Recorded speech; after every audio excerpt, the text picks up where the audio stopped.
नमस्कार दोस्तों, आज इस वीडियो में हम बात करेंगे आयुष्मान भारत टीएमएस प्रोवाइडर 2.0 के अंतर्गत जनरल मेडिसिन कंप्लीट पैकेज के बारे में।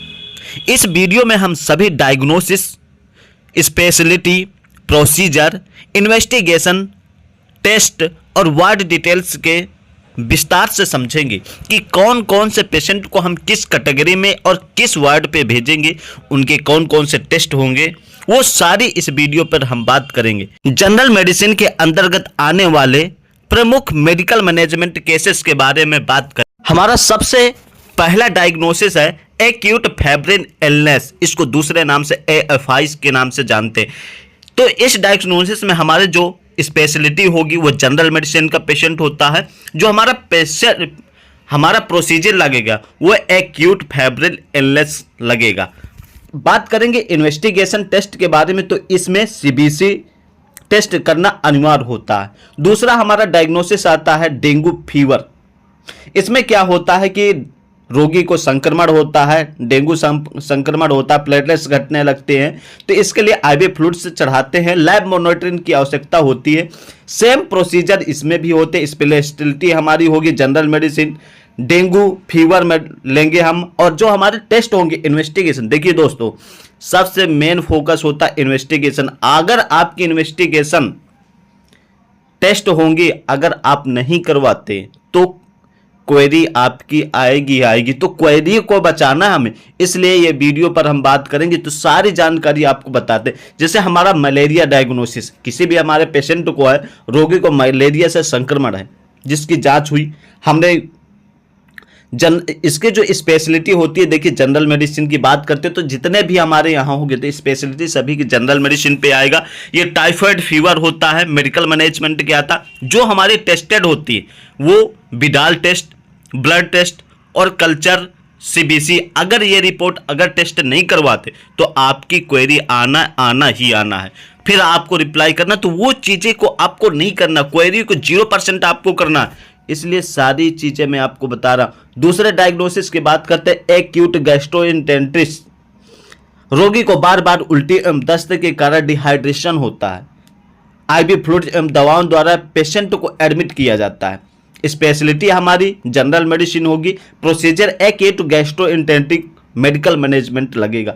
इसमें जो इन्वेस्टिगेशन होगी CBC होगी, सीरियम इलेक्ट्रोलाइट होगी, RFT होगी, ये सारी होंगी। फिर अगला हमारा डायग्नोसिस आता है क्रोनिक लीवर डिजीज, जिसमें हमारे लीवर में दिक्कत आती है, उसको शॉर्टकट में LCLD बोलते हैं। रोगी को लंबे समय से लीवर रोग है, पेट में पानी एवं कमजोरी, ये सारे हमारे इसमें स्पेशलिटी हमारी आएगी जनरल मेडिसिन। प्रोसीजर होगा CLD, इन्वेस्टिगेशन होगा LFT, हमें USG होल एब्डोमेन करवाना पड़ेगा। मैं आपको बार बार एक एक चीज़ बता रहा हूँ, इसलिए कि जो आपका पेशेंट, जिस पेशेंट को जो डिजीज है, जो सिम्टम्स आपने दिखाया, जो आपके डॉक्टर ने दिखाया है, वो आपको इन्वेस्टिगेशन रिपोर्ट में होनी चाहिए, ठीक है। नहीं तो पेशेंट तो नॉर्मल है।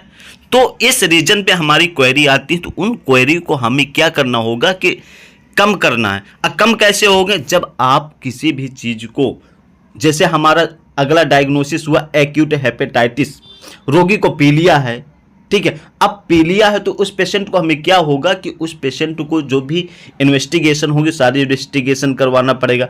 अगला हमारा आता है डायबिटिक्स मेलिटस विद कॉम्प्लिकेशंस।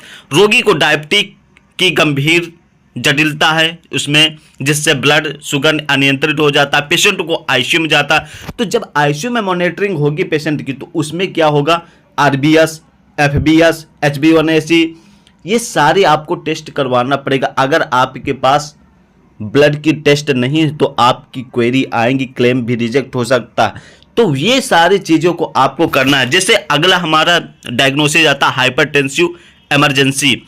रोग का रक्तचाप अधिक बढ़ता, क्या होता है कि हमारा जो ब्लड प्रेशर होता हाई हो जाता, तो इसमें BP की मॉनिटरिंग की जाती है, ECG, RFT। आपको क्या करना है कि ये सारे टेस्ट आपको करवाना ही करवाना। पेशेंट आया, एडमिट हुआ, सारे टेस्ट आप करवाइए। टेस्ट करवाने के बाद आपको प्रियोथ डालना है।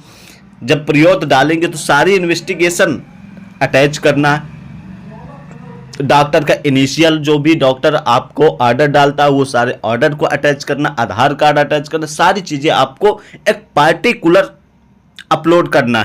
एक बार अपलोड करने से पहले सारे डॉक्यूमेंट को चेकअप करना, चेकअप करने के बाद ही इनिशियल लगाइए, आप प्रयोग करिए, वरना आपकी क्वेरी आएगी। क्वेरी से आपको बचना। अरे यार इतना सेंस लगाना है आपको कि जो प्रियोथ वाली क्वेरी वो क्वेरी ना आए। उसके अगले में मैं अगले स्टेप पे बात करूंगा जो दूसरी क्वेरी आती। अगला हमारा आता है डिस्पोनिया, जिसको सीओपीडी एग्जर्वेशन का है। रोगी की सीओपीडी की स्थिति में बिगड़ गई, सांस फूलना, ऑक्सीजन लेवल कम हो जाता है, तो पेशेंट को एडमिट किया जाता है। स्पेशलिटी हमारी जनरल मेडिसिन है। प्रोसीजर निमोनिया मेडिकल मैनेजमेंट के अंतर्गत आए गए, ठीक है। तो ये सारी चीजें आपको एक एक पार्टिकुलर हमें केयर करना, सारी इन्वेस्टिगेशन जो जो बताता हूं, जितने मेरे यहाँ पर पैकेज शो अप कर रहे हैं, एक चीज आपको बता दो, आप सारी नोट्स भी बनाते जाइए, क्योंकि आपको बहुत का इस चीज का आयुष्मान भारत का टीएमएस प्रोवाइडर का बहुत अच्छा स्कोप होने वाला। जितने भी हमारे मेडिकल है इसको बहुत हल्के में न ले, क्योंकि क्वेरी आप ये मत सोचिए कि क्वेरी 2-4% आती है। अरे आती है वो मानते, लेकिन जो गलतियां कर रहे हैं वो गलतियां तो ना होनी चाहिए। क्वेरी ठीक है आती है, बट जो हमारी डॉक्यूमेंटेशन है, सारे इन्वेस्टिगेशंस है, उसको अच्छी तरह से अपलोड करना चाहिए, जिससे अगले में आने वाले पे दिक्कत नहीं आती। जो हमारे और ऑपरेटर हमसे सीखते तो उनको दिक्कत नहीं है। जैसे हमारा अगला डायग्नोसिस आता है यूटीआई, यूरिन ट्रैक इन्फेक्शन। रोगी को पेशाब में संक्रमण है, बुखार एवं जलन है, आईवी एंटीबायोटिक से उपचार किया जा सकता है। लेकिन जो स्पेशलिटी इसकी क्या होगी, जनरल मेडिसिन। प्रोसीजर हमारा कौन सा लगता है, यूटीआई लगेगा, ठीक। इन्वेस्टिगेशन यूरिन आर्यम और यूरिन कल्चर की रिपोर्ट लगाना ही लगाना पड़ेगा, नहीं तो क्वेरी आएगी, ठीक है।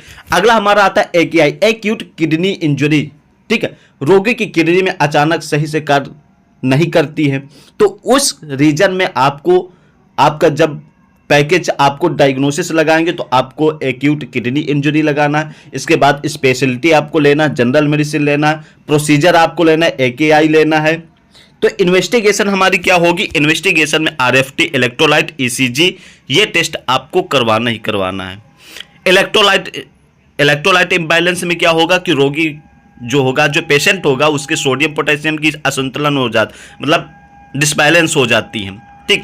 उस रीजन में आपको टेस्ट करवाना, सीरम, इलेक्ट्रोलाइट, ईसीजी, ये टेस्ट आपके पास होने चाहिए। जैसे हमारा पेशेंट आया, दूसरा कोई पेशेंट आया, डायग्नोसिस हमारा डॉक्टर ने, ट्रीटिंग डॉक्टर है, वो एनीमिया का पैकेज, तो क्या होता है एनीमिया में पेशेंट का होता क्या, ब्लड की कमी हो जाती है, ठीक। तो उस रीजन में हम डायग्नोसिस लेंगे एनीमिया, स्पेशलिटी सिलेक्ट करेंगे जनरल मेडिसिन, प्रोसीजर हम लेंगे एनीमिया, ठीक है।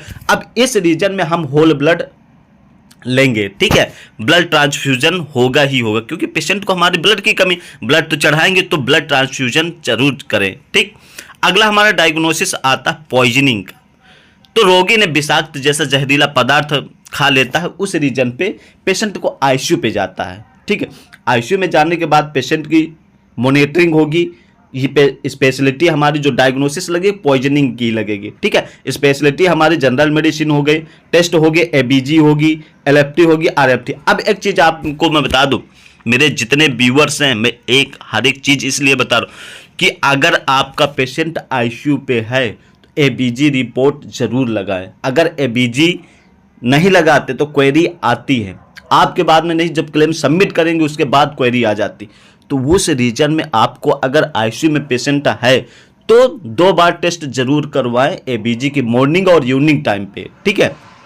और कुछ लोगों के हमारे व्यूअर्स के आते कि हमारी फोटो पे जो ट्रीटिंग डॉक्टर के साथ फोटो हम लेते उस पे आ जाती क्वेरी, आ जाती GPS photo is not uploaded, ठीक है। तो उस रीजन पे आपको पार्टिकुलर वीडियो में बताऊंगा कि किस तरह आपको डॉक्टर के साथ फोटो को खींचना है, किस तरह आपको क्या करना है, सारी चीजें मैं आपको बताऊं कि एक पार्टिकुलर एक गुड, एक अच्छा मेडिको बनो, एक अच्छा ऑपरेटर बन सको। इसलिए सारी चीज मैं आपको बताता हूं। फाइलों की एक एक चीज में वीडियो के लास्ट पे वो चीज आपको बताने वाला हूं कि यूट्यूब पे कोई बताता ही नहीं।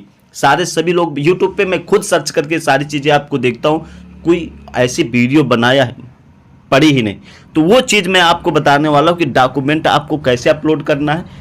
एक पार्टिकुलर आपको वीडियो के लास्ट पे पूरा प्रैक्टिकल इस सारे डायग्नोसिस लगा के भी दिखाऊंगा, सबमिट करके भी दिखाऊंगा कैसे करते हैं, और सारी चीज़ आपको एक स्टेप बाय स्टेप बताऊंगा कि हर एक चीज़ को कैसे मेंटेन करना है, कैसे सारी चीज़ों को डॉक्यूमेंट को अपलोड करना है, और कैसे कुछ लोग हमारे मेडिको होते हैं उनको दिक्कत आती है कि जो आयुष्मान कार्ड होती है उससे इशू होता है कि बेनिफिशियरी स्टेटस चेक नहीं कर पाते। तो वो सारी वीडियो मेरे वीडियो के डिस्क्रिप्शन बॉक्स में दे दूंगा, वहां से आप जाके देख भी सकते हैं।